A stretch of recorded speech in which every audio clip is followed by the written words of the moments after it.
मायावती, लालू प्रसाद यादव, अजित पवार, शरद पवार, ऐसे कई राजनेता हैं। ये बहुत बड़ी लंबी लिस्ट है जिसके बारे में आप तुरंत उसकी व्याख्या नहीं कर सकते। प्रजातंत्र नहीं है, अर्थतंत्र है। आप इलेक्शन भी लड़ेंगे तो कॉमन आदमी इलेक्शन लड़ सकता है? यह क्वेश्चन जो है हमारे दिमाग में आता है, क्योंकि आपके पास इतने पैसे होने चाहिए जो आप 50 गाड़ियां रखें, आपको कोई भी आदमी वोट नहीं देगा क्योंकि उसको पैसे नहीं मिले हैं और भी कोई काइंड गिफ्ट नहीं हुआ है।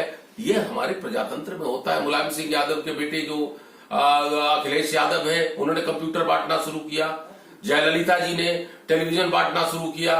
तो इस तरह के गिफ्ट अगर आप प्रजातंत्र में जो है वोटों को आकर्षित करने के लिए दिए हैं तो उसका परिणाम और क्या? इसके अलावा और भी जो संस्थाएं हैं वो कमजोर हो जाए तो जुडिशरी मजबूत होने के बावजूद भी ये जो भ्रष्ट नेता है इनके ऊपर लगाम नहीं लगेगा।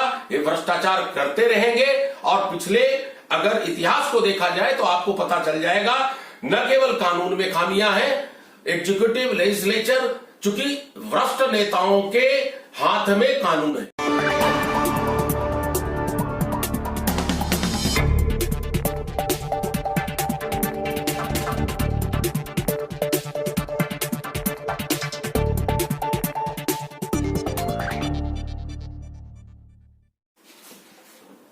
नमस्कार, मैं हूं सुरेश झा।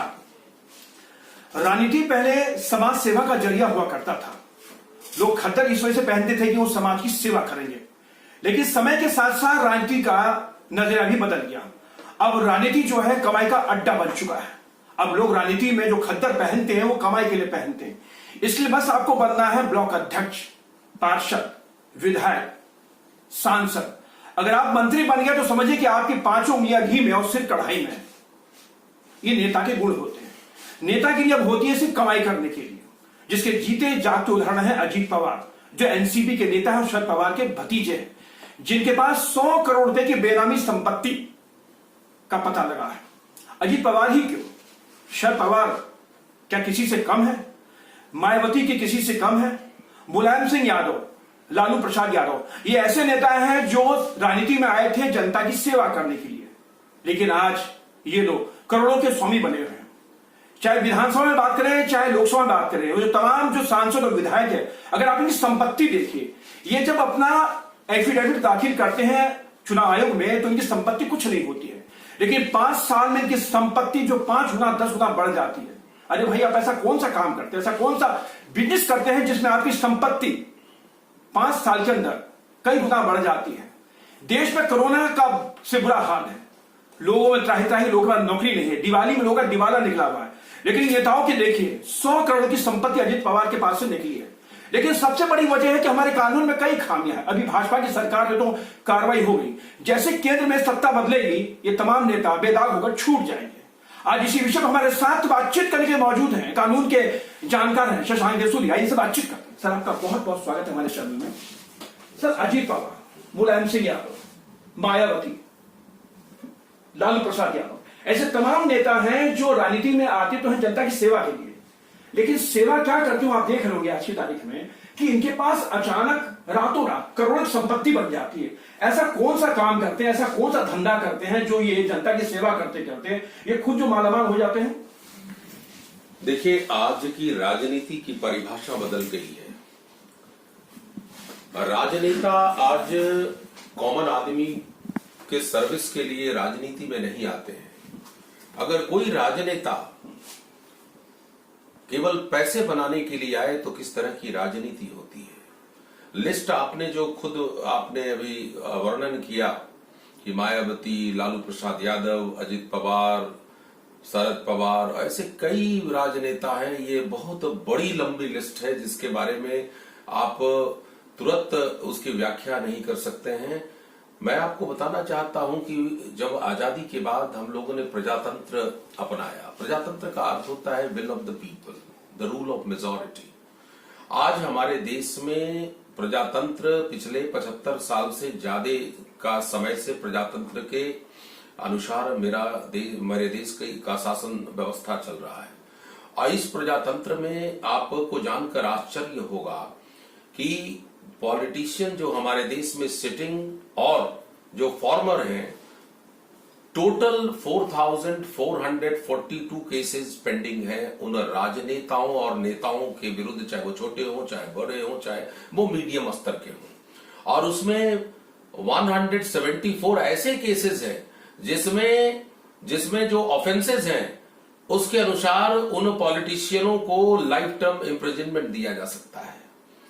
और आपको यह भी जानकर आश्चर्य होगा कि उसमें मोर देन 350 केसेस के ऊपर ऑनरेबल हाईकोर्ट ने स्टे लगा दिया है, ताकि कोई भी कारण से, टेक्निकल कारण से, चाहे किसी भी कारण से, तो जिस देश के प्रजातंत्र में मोर देन 4,442 केसेस जो है पेंडिंग है, और वो राजनेता है, वो देश के दिशा और दशा का निर्णय करते हैं, वो लॉ मेकर है। हमारे जी का जो केस आया है हम लोगों के सामने 100 करोड़ का, मैं तो कहता हूं कि 100 करोड़ से बहुत कहीं ज्यादा होगा। महाराष्ट्र के उप मुख्यमंत्री हैं, और वो मुख्यमंत्री अगर इस तरह के भ्रष्टाचार में लिप्त हो तो पूरे समाज पर और पूरे राजनीति पर किस तरह का असर पड़ेगा, यह कोई भी व्यक्ति सहज अनुभव कर सकता है। और यह आज की बात नहीं है, बहुत दिनों से आ रहा है। तो हमारे देश में यह प्रजातंत्र, यह जो है अर्थतंत्र है, यहां प्रजातंत्र नहीं है, अर्थतंत्र है। आप इलेक्शन भी लड़ेंगे तो कॉमन आदमी इलेक्शन लड़ सकता है, यह क्वेश्चन जो है हमारे दिमाग में आता है, क्योंकि आपके पास इतने पैसे होने चाहिए। नेताओं के पास से जो बेनामी संपत्तियां जो बरामद होती है, अभी केंद्र में भाजपा की सरकार है तो सारी कार्रवाई होगी, लेकिन हम देखें कि जब से देश आजाद हुआ है तब से नेताओं की संपत्ति दिन गुना 4 गुना बढ़ती जाती है, बेनामी संपत्ति नेता बनाते हैं। लेकिन हमने आज तक किसी भी नेता की जो बेनामी संपत्ति को जब्त होते नहीं देखा कि कोई नेता जो है बेनामी संपत्ति जब्त होने के बाद कंगला हो गया, सड़क पे आ चुका हो।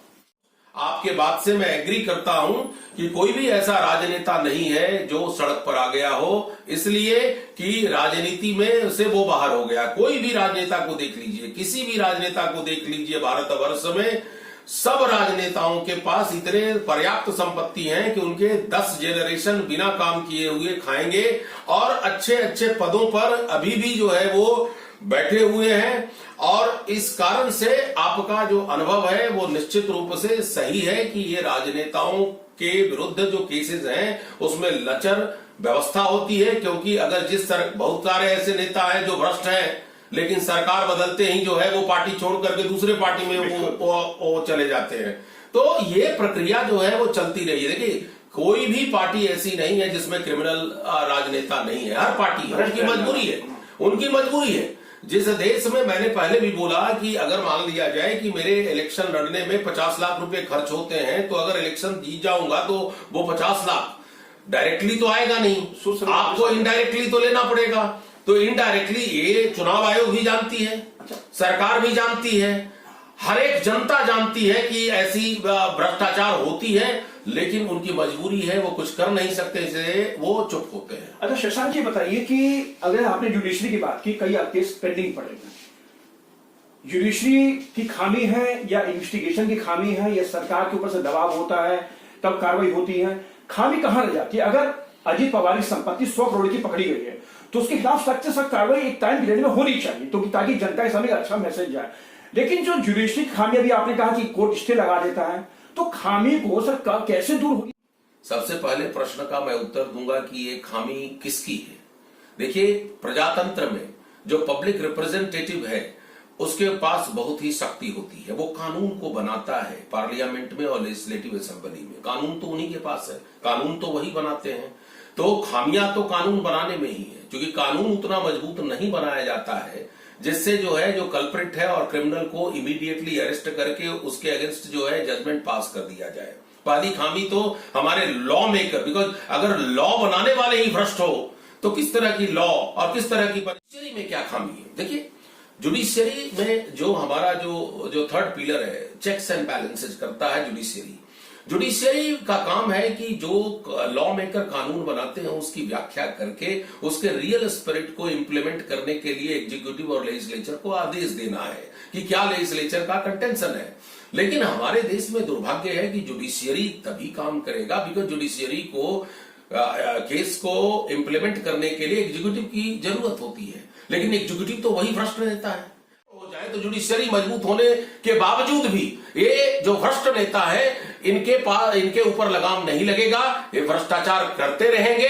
और पिछले अगर इतिहास को देखा जाए तो आपको पता चल जाएगा, न केवल कानून में खामियां हैं, एग्जीक्यूटिव लेजिस्लेचर चूंकि भ्रष्ट नेताओं के हाथ में ये थे कानून के जानकार शशांक देवसुधी जो हमारे साथ बात कर रहे थे।